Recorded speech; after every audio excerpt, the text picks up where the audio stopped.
नमस्कार विद्यार्थ्यांनो, पीके फिजिक्स मध्ये तुमचं स्वागत आहे। आजच्या लेक्चर मध्ये पाहायचं आहे आपल्याला sensitivity of the moving coil galvanometer.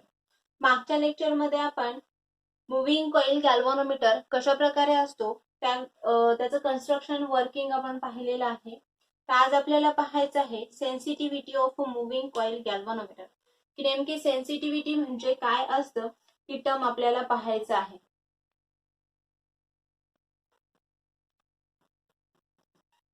Sensitivity of moving coil galvanometer, ठीक आहे। तर sensitivity of moving coil galvanometer म्हणजे काय, तर it is defined as the ratio of change in deflection to the change in a current.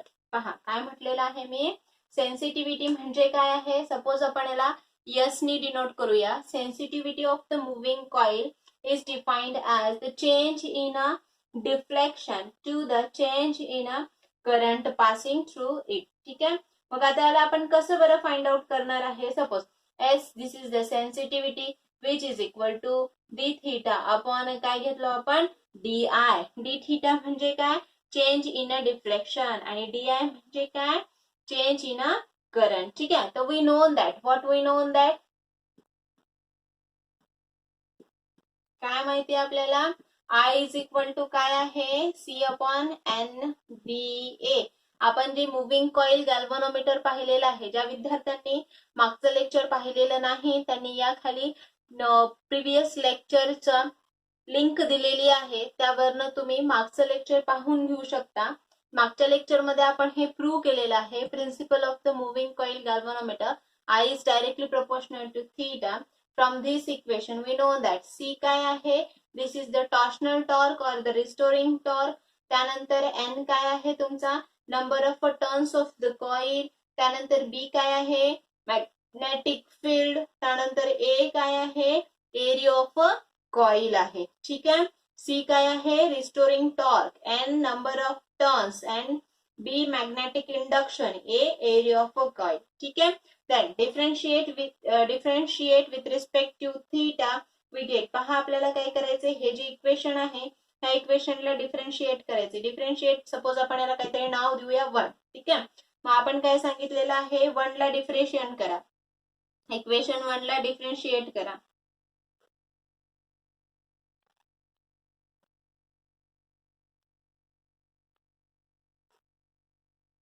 With respect to theta we get, काय मिळतं पहा आपल्याला, सांगा बरं।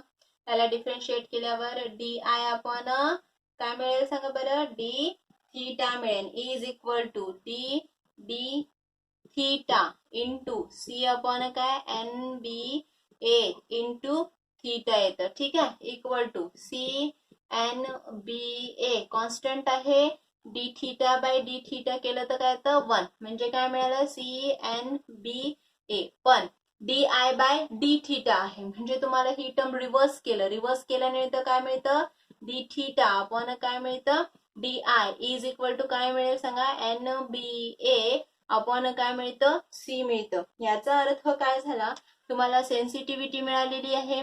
सेन्सिटिव्हिटी इज इक्वल टू काय, एन बी ए अपॉन काय, सी, ठीक आहे। From this equation, what we can say is that sensitivity of the moving coil galvanometer is depending upon, पहा ही सेन्सिटिव्हिटी कशा कशावरती आधारित आहे, पहा this sensitivity is directly proportional to the number of turns, म्हणजे काय, जर सपोज त्या कॉइलचे नंबर ऑफ टर्न्स इंक्रीज झाले तर सेन्सिटिव्हिटी सुद्धा काय होते, इंक्रीज होते, ठीक आहे। त्यानंतर काय म्हटलं, मॅग्नेटिक इंडक्शन जर इंक्रीज झालेलं असेल त्यावेळेस काय होतं, सेन्सिटिव्हिटी इंक्रीज होते। त्यानंतर एरिया ऑफ कॉइल जी आहे ती सुद्धा इंक्रीज झालेली असेल त्यावेळेस काय होतं, सेन्सिटिव्हिटी इंक्रीज होते। आणि त्यानंतर जर सपोज हे काय आहे, सी, सी म्हणजे काय आहे, कॉन्स्टंट, म्हणजे ज्याला आपण काय करू शकतो, के लिहू शकतो, ठीक आहे। के म्हणजे काय आहे, this is the constant, torsional constant, किंवा आपण याला काय कन्सिडर करतो, we have to consider as this is the what we can say that, कुठलं कॉन्स्टंट, याला सी किंवा के घेऊ शकतो आपण, ठीक आहे। तर के घेतलेला आहे, तर के घेतल्याच्या नंतर ऑब्विसली हा टॉर्शनल कॉन्स्टंट आहे, आणि हा जो काही टॉर्शनल कॉन्स्टंट आहे ते कॉन्स्टंट आपण लिहू शकतो. मग आता ही जी टॉर्शनल कॉन्स्टंट आहे तो डिक्रीज झाला की काय होतं, सेन्सिटिव्हिटी इन्क्रीज होते. ठीक आहे. In this way, the sensitivity of the moving coil galvanometer is depending upon the number of turns, magnetic induction, area of the coil, and the K. This is the torsional constant or the restoring constant is there. ठीक आहे. So this is about the sensitivity of the moving coil galvanometer. Moving coil गॅल्व्हॅनोमीटरची sensitivity आपण शिकलेली आहे. तर आता आपल्याला पाहायचं आहे sensitivity of the moving coil galvanometer can not be increased beyond the limit. That's means what. आपल्याला काय करायचं आहे, हा जो काही गॅल्व्हॅनोमीटर आहे त्याची जी काही व्हॅल्यू आहे ती काय होत नाही, आपल्याला इन्क्रीज करता येत नाही. मग आता सेन्सिटिव्हिटी कशावरती आधारित आहे सांगा बरं. Obviously the sensitivity of this galvanometer is depending upon the NBA. म्हणजे काय, नंबर ऑफ टर्न्स वाढले की काय होतं, सेन्सिटिव्हिटी इन्क्रीज होते. त्यानंतर मॅग्नेटिक इंडक्शन वाढलं की काय होतं, सेन्सिटिव्हिटी इन्क्रीज होते. तसंच एरिया वाढला की काय होतो, सेन्सिटिव्हिटी इन्क्रीज होतो है ना. आणि टॉर्शनल कॉन्स्टंट म्हणजे के किंवा सी जो आहे तो काय केला, डिक्रीज केला की सेन्सिटिव्हिटी इन्क्रीज होत असते. ठीक आहे. तर मग आता कन्सिडर करा, if we are increase the magnet, the strength of the magnet, at that time what happens, it becomes bulky है ना, तो बल्की होतो. मग त्यामुळं आपण काय करतो, साधारण मॅग्नेट यूज करतो. तसंच आपण नंबर ऑफ टर्न्स वाढवले की काय होतं, ॲटोमॅटिकली जी कॉईल आहे ती कॉईल काय होईल, हेवी होत जाईल, हो की नाही. आणि मग काय होणार आहे,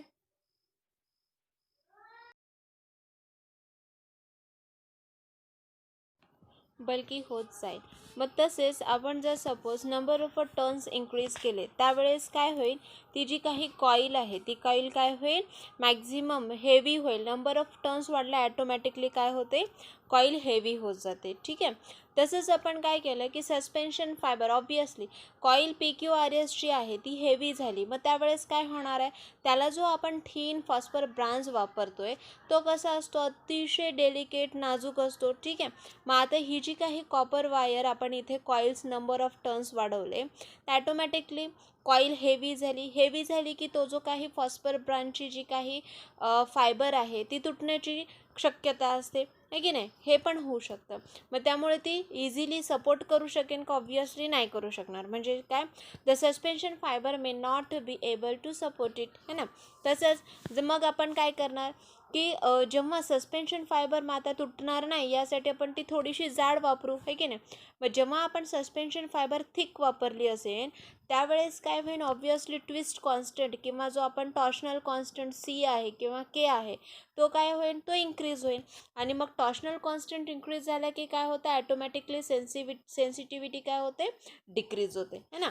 but to minimise the twist constant a flat strip of the phosphor bronze wire is taken. त्यामुळं आपण आता तो ट्विस्ट कॉन्स्टंट आहे तो मिनिमाइज करण्यासाठी आपण काय करणार, एक स्ट्रिप वापरणार, कशाची, फॉस्फर ब्रांचची है ना. म्हणजे काय, तर ह्या सर्व बाबी ज्या आहेत, जसं की टर्न्स वाढवले की काय होतं, ॲटोमॅटिकली तो जो काय कॉईल आहे तो काय होतो, हेवी होतो. मग सस्पेन्शन फायबर हेवी करावं लागतं. मग ट्विस्ट कॉन्स्टंट वाढतो, ॲटोमॅटिकली काय होतं, सेन्सिटिव्हिटी कमी होते. म्हणजे काय, तर तो जो काही पर्टिक्युलर मूव्हिंग कॉईल गॅल्व्हॅनोमीटर आहे तो आपल्याला अतिशय चांगल्या प्रकारे सेन्सिटिव्ह बनवायचा आहे. मग त्यावेळेस ह्या सगळ्या ज्या काही टर्म्स आहेत जसे की number of turns, magnetic induction, area आणि त्याच्यानंतर ट्विस्ट कॉन्स्टंट, ह्या सगळ्या ज्या बाबी आहेत त्या आपल्याला एक ठराविक लिमिटेडमध्येच घ्याव्या लागतील.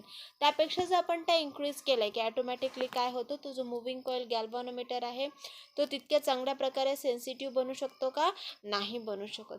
म्हणजेच काय, तर हा जो काही सेन्सिटिव्ह मूव्हिंग कॉईल गॅल्व्हॅनोमीटर आहे तर त्याची जी एक ठराविक लिमिट असते त्यापेक्षा जास्त लिमिटवरती आपण काय करू शकत नाही, तो सेन्सिटिव्ह बनवू शकत नाही, तो आपण मॅन्युफॅक्चर करू शकत नाही. ठीक आहे.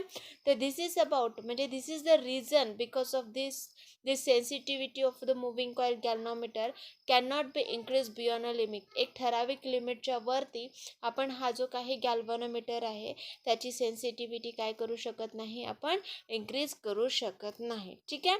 तर अशा प्रकारे आपण आजच्या लेक्चरमध्ये काय काय शिकलो, सेन्सिटिव्हिटी ऑफ द गॅल्व्हॅनोमीटर काय असतं, त्याचा formula is equal to NABA, factors affecting on the sensitivity of the galvanometer, आणि त्यानंतर हा जो काही सेन्सिटिव्हिटी आहे आपण एक ठराविक लिमिटच्या नंतर इन्क्रीज करू शकत नाही. आजचं लेक्चर आवडलं असेल तर लाईक करा, शेअर करा, सबस्क्राईब करा आणि नवीन अपडेट्ससाठी बेल आयकॉनवरती प्रेस करा. थँक्यू.